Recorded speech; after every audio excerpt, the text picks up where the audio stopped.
Hi, welcome to our channel. Revanth Reddy ప్రక్షాళన చేస్తున్నాడా వ్యవస్థలని, లేదా వ్యవస్థ యజమానులను బ్లాక్మెయిల్ చేస్తున్నాడా అనేది ఇప్పుడు చర్చనీయాంశమైంది.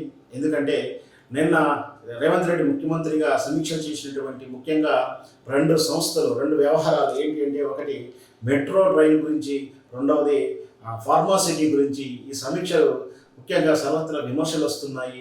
ఎందుకంటే ఫార్మాసిటీ ఏర్పాటు గురించి సేకరించిన భూమిని ఫార్మాసిటీ కంపెనీలకు ఇవ్వాలని నిర్ణయాత్మకంగా జరిగినటువంటి విధానంలో ఫార్మాసిటీ హైదరాబాద్ శివారు ప్రాంతంలో కూడా ఉండకూడదు, అది ఇంకెక్కడో ఉండాలని చెప్పేసి ఈ ఫార్మాసిటీని ఇక్కడ క్యాన్సిల్ చేస్తూ అక్కడ మెగా టౌన్షిప్ను ప్లాన్ చేద్దామని చెప్పి నిర్ణయం తీసుకోవడం నిజంగా కూడా మరి అది ఆల్రెడీ ఉన్నటువంటి వాళ్ళ నుంచి ఫార్మాసిటికల్ కంపెనీ వాళ్ళకి అలాట్మెంట్ నామినల్ అయింది. అది అలాంటి వాళ్ళ నుంచి నేను ఎక్స్పెక్ట్ చేస్తున్నాడా?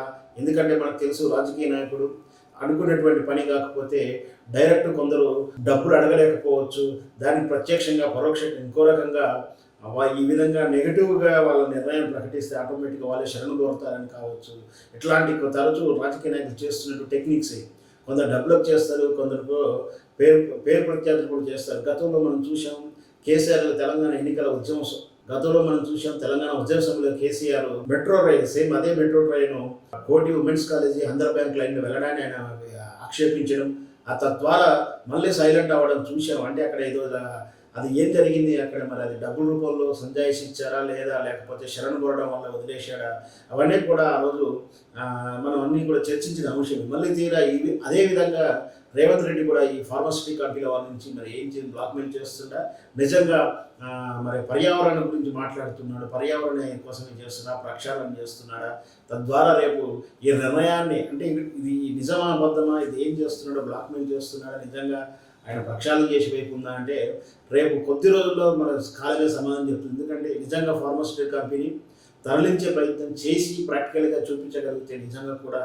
మరి అది ఆయన బ్లాక్మెయిల్ కాదు, ప్రక్షాళన వైపు అని చెప్పొచ్చు. లేదు ఆ నిర్ణయాన్ని వాపస్ తీసుకోవడమో లేదా మందకొడి చేయడం అంటే ఖచ్చితంగా బ్లాక్మెయిల్కి పాల్పడుతున్నాడు అనుమానాలు వస్తున్నాయి. ముఖ్యంగా ఇవి ఫార్మాసిటీ కంపెనీ విషయంలో కానీ, ఇకపోతే మెట్రో ఎక్స్టెన్షన్ శంషాబాద్ విషయంలో కూడా అదే తరహా ఆలోచనలు వస్తున్నాయి. ఏదైనా సరే ఓల్డ్ సిటీని ఎందుకు కనెక్టివిటీ చేయాలని ప్రశ్నించాడు. ఇది మంచి ప్రశ్న. నిజంగా కూడా ఇంత అభివృద్ధి చెందుతున్నప్పుడు ఓల్డ్ సిటీ నుంచి కూడా మెట్రో రైలు వెళ్ళాల్సింది, కనెక్టివిటీ ఓల్డ్ సిటీ నుంచి కూడా వెళ్తే కూడా మంచిదే. నిజంగా కూడా అది ప్రక్షాళనగానే భావించవచ్చు బహుశా. మరి ఎందుకంటే ఆల్రెడీ శంషాబాద్ ఎయిర్పోర్ట్ వరకు కొన్ని పనులు ప్రారంభమయ్యాయి. సో మరి అవి ఆగుతున్నప్పుడే అదే అనుమానం వస్తుంది. మరి బ్లాక్మెయిల్ కోసం చేస్తున్నాడా లేదా ప్రక్షాళన వైపు చేస్తున్నాడా? ఇవన్నీ రెండింటికి కూడా ఈ అంశంలో చూస్తే కాలమే సమాధానం చెప్తుంది. ఒక 4 నెలలు ఓపిక మనం వెయిట్ చేస్తే నిజంగా కూడా ప్రక్షాళన వైపే వెళ్తే మనం స్వాగతిద్దాం. లేదంటే ఇది ఏదో బ్లాక్మెయిల్ గోల్మాల్ రాజకీయంగానే భావించవచ్చు.